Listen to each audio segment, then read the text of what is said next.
মাধ্যমিকের ভূগোল, class 10-এর geography, বায়ুমণ্ডল, তৃতীয় অধ্যায়, চ্যাপ্টার 3। তোমরা সবাই মন দিয়ে শোনো, দেখো, সবাই কিন্তু লাইক অ্যান্ড সাবস্ক্রাইবটা কিন্তু অবশ্যই কিন্তু তোমরা দিয়ে দিও।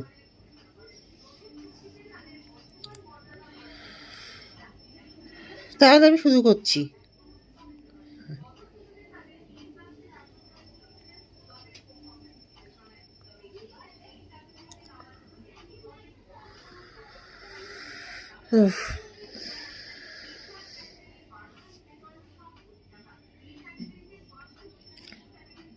একটু ওয়েট করে আমি শুরু করছি।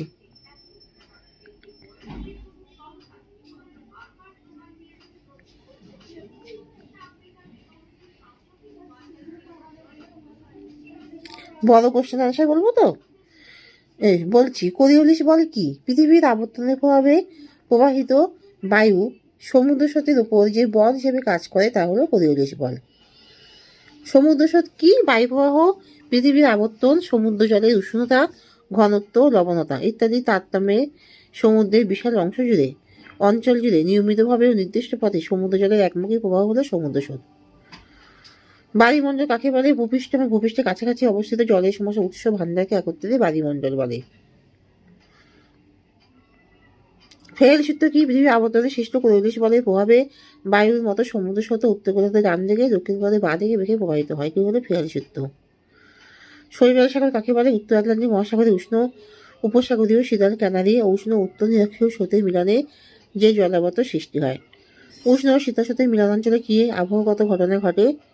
ঘন কুয়াশা সৃষ্টি হয় এবং প্রবল ঝড় বৃষ্টি হয়। মগ্নচড়া কি? জলের সমপার্শ্বে গলে যাওয়ায় নুড়ি, বালি, পলি সমুদ্র তলদেশে অধক্ষিপ্ত হয়ে যে গভীর অঞ্চল সৃষ্টি করে তাকে মগ্নচড়া বলে। পৃথিবীর বিখ্যাত কয়েকটি মগ্নচড়ার গুরুত্ব লেখো। Grand bank, Dogger bank, Rockall bank. Plankton কি? সমুদ্র জলে ভাসমান অতি ক্ষুদ্র আণুবীক্ষণিক জীবকে বলে প্ল্যাঙ্কটন। প্রশান্ত মহাসাগরে দুটি উষ্ণ, দুটি শীতল স্রোতের নাম কি? দুটি উষ্ণ স্রোত হলো কুরোশিরো বা জাপান স্রোত এবং উত্তর প্রশান্ত মহাসাগরের স্রোত। আর শীতল স্রোত ক্যালিফোর্নিয়া স্রোত আর পেরু স্রোত।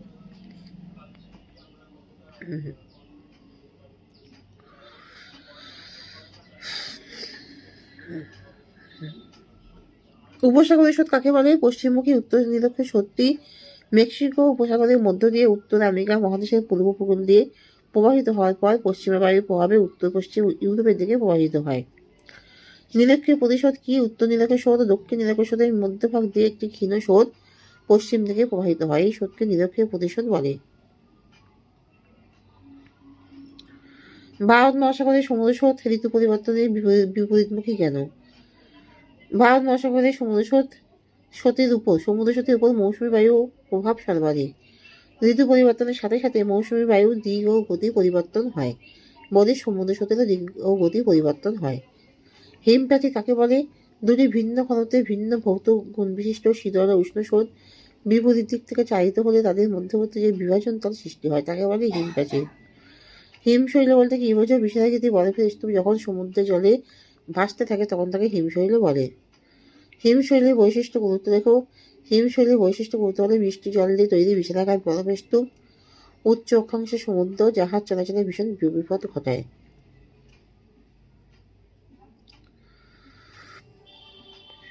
উষ্ণ স্রোত ও শীতল স্রোত বলতে কি বোঝো? সমুদ্র স্রোত যখন উষ্ণ মণ্ডল থেকে প্রবাহিত হয় তখন তাকে উষ্ণ স্রোত বলে। সাধারণত এই ধরনের স্রোত সমুদ্র জলের অপেক্ষাকৃত উপরের অংশ থেকে বহিঃস্রোত রূপে প্রবাহিত হয়। শীতল স্রোত, সমুদ্র স্রোত যখন শীতল মেরুদেশ থেকে প্রবাহিত হয় তখন তাকে শীতল স্রোত বলে।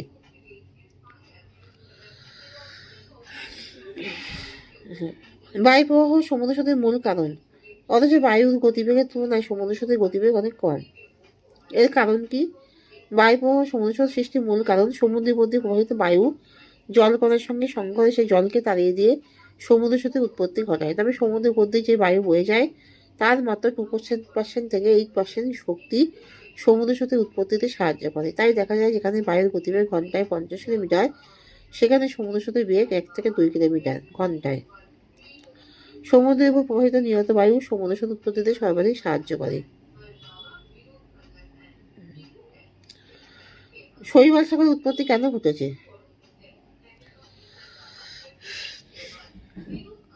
আটলান্টিক মহাসাগরের দক্ষিণ পশ্চিম উপসাগরের স্রোত, উত্তর নিরক্ষীয় স্রোত এবং কানাডার স্রোত পর্যায়ক্রমে কেরেট ম্যাশ আবর্তিত হয়ে কয়েক হাজার বর্গ কিলোমিটার বিস্তৃত একটি বিশাল আয়তাকার অঞ্চল জুড়ে একটি ঘূর্ণস্রোত বা জলভট্টের সৃষ্টি হয়।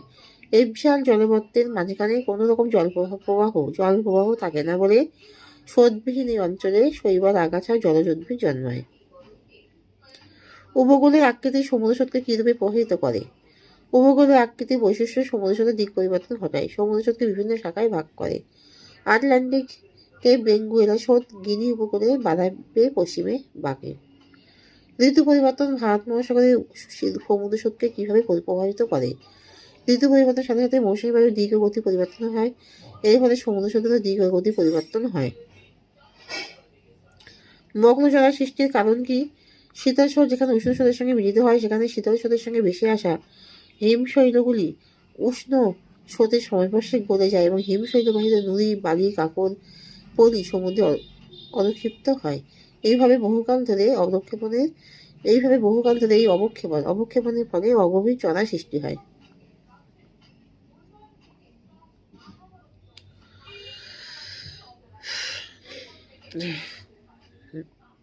ঋতু পরিবর্তন ভারত মহাসাগরের সমুদ্র স্রোতকে কিভাবে প্রভাবিত করে? ঋতু পরিবর্তনের সাথে সাথে মৌসুমী বায়ুর দীর্ঘগতি পরিবর্তন হয়। এর ফলে সমুদ্র স্রোতের দীর্ঘগতি পরিবর্তন হয়। উচ্চ অক্ষাংশে অবস্থান সত্ত্বেও নরওয়ের হ্যামারফেস্ট বন্দর সারা বছর বরফ মুক্ত কেন? নরওয়ে উচ্চ অক্ষাংশে অবস্থিত হওয়ার জন্য এই অঞ্চলটি অত্যন্ত শীতল। তবে উষ্ণ উত্তর আটলান্টিক স্রোতের প্রভাবে জলবায়ু হিসেবে উষ্ণ থাকে। এই কারণে উচ্চ অক্ষাংশে অবস্থান সত্ত্বেও নরওয়ের হ্যামারফেস্ট বন্দর সারা বছর বরফ মুক্ত থাকে। মগ্নচড়া সৃষ্টির কারণ কি? শীতল স্রোত যেখানে উষ্ণ স্রোতের সঙ্গে মিলিত হয় সেখানে শীতল স্রোতের সঙ্গে ভেসে আসা হিমশৈলগুলি উষ্ণ স্রোতের সংস্পর্শে গলে যায়। হিমশৈল বায়ুতে নুড়ি, কাকর, বালি সমুদ্রে অবক্ষিপ্ত হয়। এইভাবে মগ্নচড়ার সৃষ্টি হয়।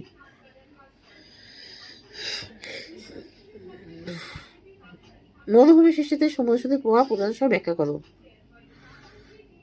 ক্রান্তীয় মণ্ডলের মহাদেশের পশ্চিম দিকে শীতল স্রোত বয়ে যায়, যার প্রভাবে সংশ্লিষ্ট অঞ্চলে জলবায়ু হয়েছে শুষ্ক প্রকৃতির বায়ু।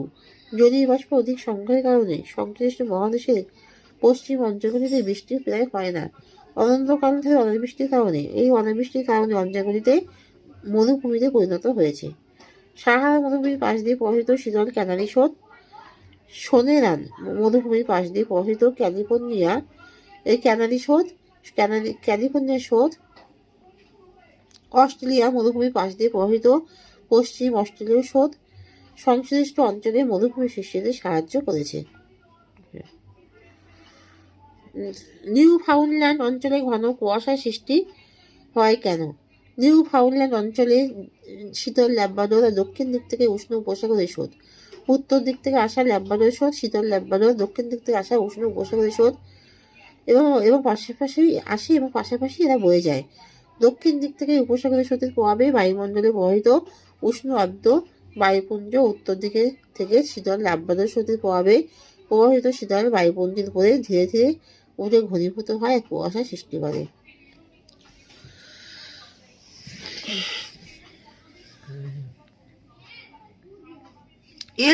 এল নিনো ও লা নিনোর উপর সমুদ্র স্রোতের প্রভাব লেখো। জলবায়ু পরিবর্তনে সমুদ্র স্রোতের প্রভাব স্পষ্ট বোঝা যায়। প্রশান্ত মহাসাগরে এল নিনো ও লা নিনো আবির্ভাবের মধ্য দিয়ে। এল নিনো বছরে পেরু ইকুয়েডর উপকূলে উত্তর দিক থেকে গরম জলের স্রোত এসে ঢোকে। পশ্চিম অস্ট্রেলিয়ায় অনাবৃষ্টি দেখা যায়।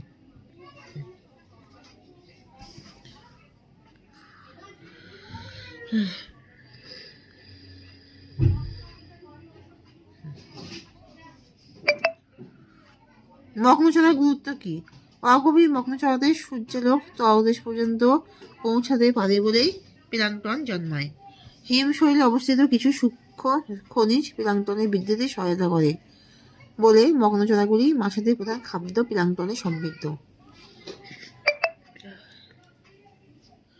নাতিশীতোষ্ণ জলবায়ু অঞ্চলে অবস্থিত হওয়ায় মৎস্য আহরণ ও সংরক্ষণের সুবিধা হয়। গ্র্যান্ড ব্যাংক অঞ্চলে প্রচুর মাছ ধরা পড়ে কেন? গ্র্যান্ড ব্যাঙ্ক অঞ্চলে প্রচুর মাছ কেন ধরা পড়ে? গ্র্যান্ড ব্যাঙ্ক অঞ্চলে উত্তর দিক থেকে আগত শীতল এবং দক্ষিণ দিক থেকে আগত উষ্ণ উপসাগরীয় স্রোতের মিলন অঞ্চল। উষ্ণ ও শীতল স্রোতের মিলন অঞ্চলে প্রচুর পরিমাণে মাছের প্রয়োজনীয় খাদ্য প্লাঙ্কটন জন্মায়। তাছাড়া ল্যাম্বার্টের স্রোতের সাথে আগত হিমশৈল গলে গিয়ে এবং সমুদ্রের ঊর্ধ্বমুখী আবর্তে মাছের প্রয়োজনীয় খাদ্যেরও যোগান বাড়ে।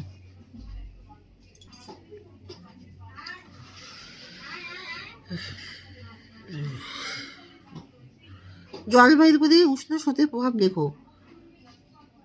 কোন অঞ্চলের উপকূলের জলবায়ুর উপর উষ্ণ স্রোত ব্যাপকভাবে প্রভাব বিস্তার করে? 1 নম্বর, উচ্চ অক্ষাংশ অঞ্চলে উষ্ণ সমুদ্র স্রোত প্রবাহিত হওয়ার ফলে শীতল অঞ্চলে উষ্ণতা বেড়ে যায়। উদাহরণ হলো নরওয়ের উপকূল অঞ্চলের মধ্যে প্রবাহিত উষ্ণ উত্তর আটলান্টিক স্রোতের প্রভাবে নরওয়ের উষ্ণতা বেড়ে যায়। 2 নম্বর, উষ্ণ সমুদ্র স্রোতের ফলে উষ্ণমণ্ডল ও হিমমণ্ডলের সমুদ্র জলরাশির মধ্যে উষ্ণতার সমতা বজায় থাকে। 3 নম্বর, উষ্ণ স্রোতের সাথে বয়ে আসা জলীয় বাষ্পপূর্ণ আর্দ্র বায়ুর প্রভাবে জলভাগে বৃষ্টিপাত হয়।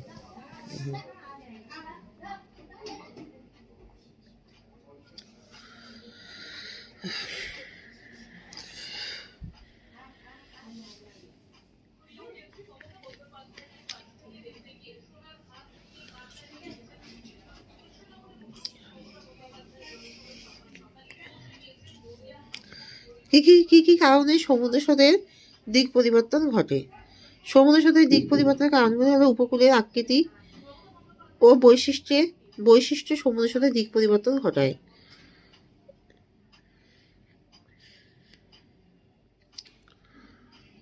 সমুদ্র স্রোতকে বিভিন্ন শাখায় ভাগ করে। আটলান্টিক বেঙ্গলের স্রোত গিনি উপকূলে বাধা পেয়ে পশ্চিম বাঁকে, দক্ষিণ নিরক্ষীয় স্রোত ব্রাজিল অন্তরীপে বাধা পেয়ে দুটি শাখায় ভাগ হয়।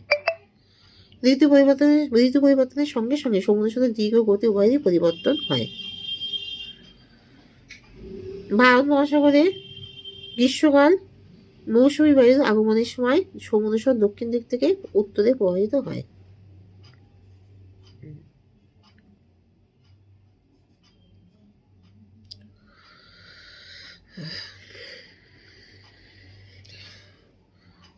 সমুদ্রের পরিচালনের স্রোত কাকে বলে? নিরক্ষীয় অঞ্চলে সারা বছর সূর্যের লম্ব কিরণের কারণে জল বেশি উষ্ণ হয়। বাষ্পীভবনে জল হালকা হয়ে বাষ্পীভূত হয়, ফলে উষ্ণ বায়ুপ্রবাহের মতো সমুদ্রের পৃষ্ঠদেশে উষ্ণ স্রোত প্রবাহিত হয়। আবার মেরু অঞ্চলে ঠান্ডা জল ভারী বলে নিচের দিকে নেমে নিরক্ষীয় অঞ্চলের দিকে প্রবাহিত হয়। এইভাবে জলের ঊর্ধ্ব ও নিম্নমুখী প্রবাহ সৃষ্টি হয়, একে বলে পরিচালন স্রোত। নিরক্ষীয় প্রতিশোধ কি? পৃথিবীর পশ্চিম দিক থেকে পূর্বে প্রতিনিয়ত আবর্তন করে, এর ফলে পৃথিবীর মাঝ বরাবর পশ্চিম থেকে পূর্বে একটি স্রোত সৃষ্টি হয়। শান্ত নিরত বায়ুর গতি অনুসরণ করে নিরক্ষীয় রেখায় উত্তর নিরক্ষীয় দক্ষিণ নিরক্ষীয় স্রোত সৃষ্টি হয়।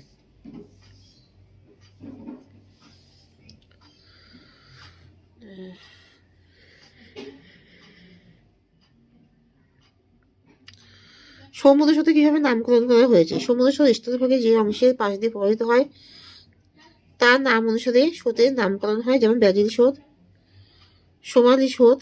নিরক্ষরেখার উত্তর দক্ষিণে প্রবাহিত স্রোত নিরক্ষীয় স্রোত নামে পরিচিত। বায়ু প্রবাহ কিভাবে সমুদ্র স্রোতকে নিয়ন্ত্রণ করে? বায়ু প্রবাহ সমুদ্র স্রোতের সর্বাধিক গুরুত্বপূর্ণ নিয়ন্ত্রক। বায়ু প্রবাহের প্রভাবে সমুদ্রের উপরের অংশে জল এক স্থান থেকে অন্যদিকে বাহিত হয়।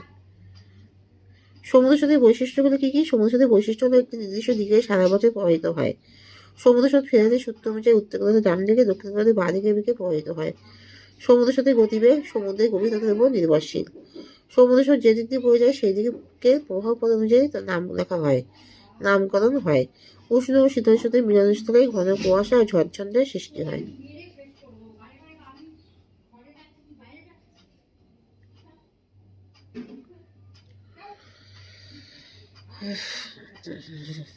সমুদ্র স্রোত উৎপত্তির কারণ। সমুদ্র স্রোত উৎপত্তির কারণ হলো পৃথিবীর আবর্তন।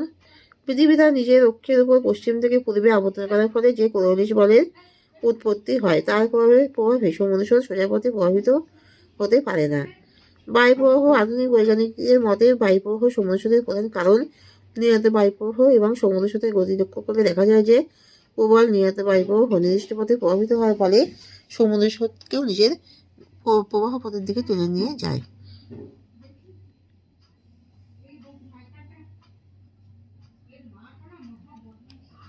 সূর্যরশ্মি ভূপৃষ্ঠে সর্বত্র সমানভাবে পড়ে না। নিরক্ষীয় অঞ্চলে লম্ব সূর্যগ্রহণে সমুদ্রের জল অধিক উষ্ণ ও কম ঘনত্বের ফলে জল প্রসারিত হালকা হয়ে নিরক্ষীয় অঞ্চলকে বহিঃশূত রূপে শীতল মেরু অঞ্চলের দিকে এবং মেরু অঞ্চলে তির্যক সূর্যগ্রহণে সমুদ্রের জল শীতল ঘন ভারী হয়ে অন্তঃশূত রূপে নিরক্ষীয় অঞ্চলের দিকে প্রবাহিত হয়। এখানেই শেষ করছি।